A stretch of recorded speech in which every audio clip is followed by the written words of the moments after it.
Hello, students. Today we are going to read chapter number 8 of our NCRT book, Cell Structure and its Function. So let's open our NCRT book for the same. The aims of our chapter will be in this chapter, we are going to learn about the structure of cell, to study the types of cell, and the last one is to learn about the functions of cell. Now, let's read our chapter. First, we will discuss about the discovery of the cell. In 1965, Robert Hooke observed slices of cork from the bark of a tree under a simple magnifying glass. He noticed small boxes or compartments in the cork slice. The boxes were separated from each other by a wall or partition. He named each box as a cell. The cells which Hooke observed were actually dead cells of plants.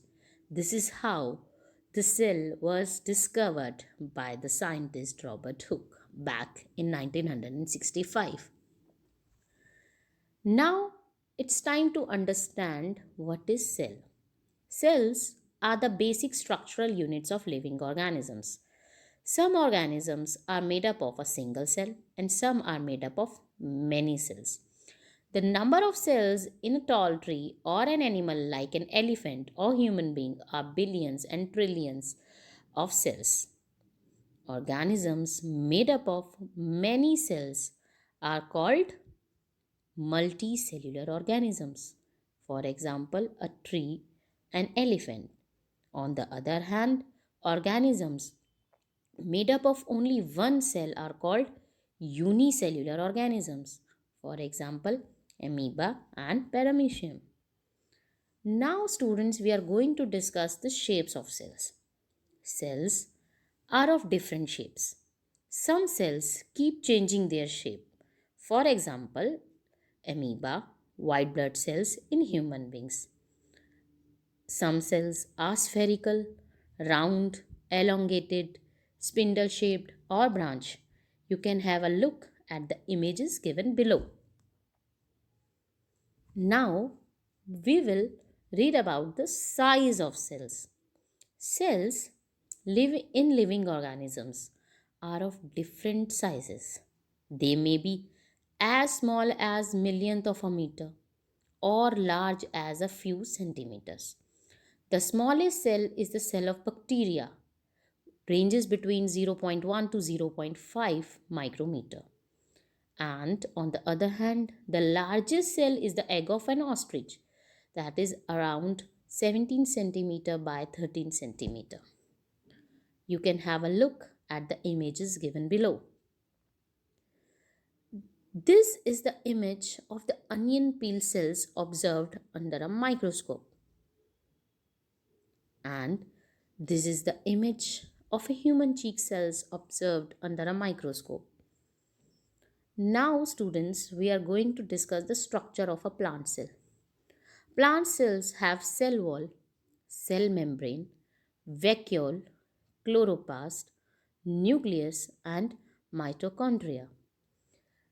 Plant cells have the additional cell wall, which protects them from extreme climatic conditions.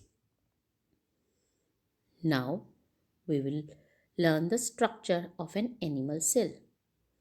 Animal cell includes cell membrane, cytoplasm, mitochondria, and nucleus. You can have a look at the image. Now we will read about the different parts of a cell. The main parts of a cell are cell membrane, also known as plasma membrane, cytoplasm, and nucleus. The cell membrane gives shape to the cell, protects the inner parts of the cell, and allows movement of materials in and out of the cell.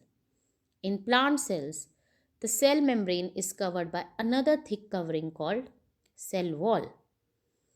Next, we will discuss the functions of cytoplasm. The cytoplasm is a jelly like substance between the cell membrane and nucleus. It contains other components like mitochondria, Golgi bodies, ribosomes, vacuoles, etc. Now we will discuss the functions of nucleus.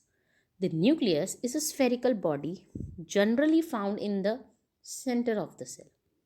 It has a membrane called nuclear membrane.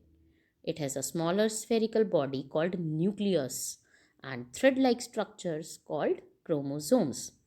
The chromosomes carry genes which transfer characters from the parents to the offsprings. Now it's time to learn about the vacuoles.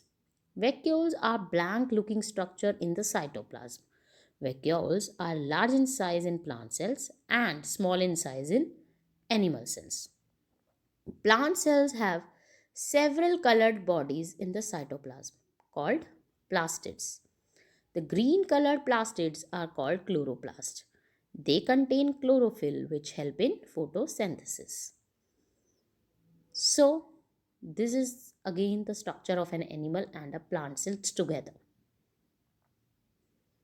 Now, the last we will discuss the comparison of plant and animal cell.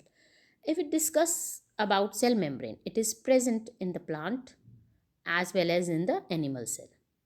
Cell wall is present in plant cell but it is absent in animal cell. Nucleus is present in both plant and animal cells. Nuclear membrane also present in both plant and animal cell. Same with cytoplasm and vacuoles. Plastids are present in plant cell but it is not present in animal cells. If we talk about vacuole, smaller in size but in animal cells the size is bit larger. So this is all about our chapter. I hope you have understood the things clearly. Thank you. Have a nice day.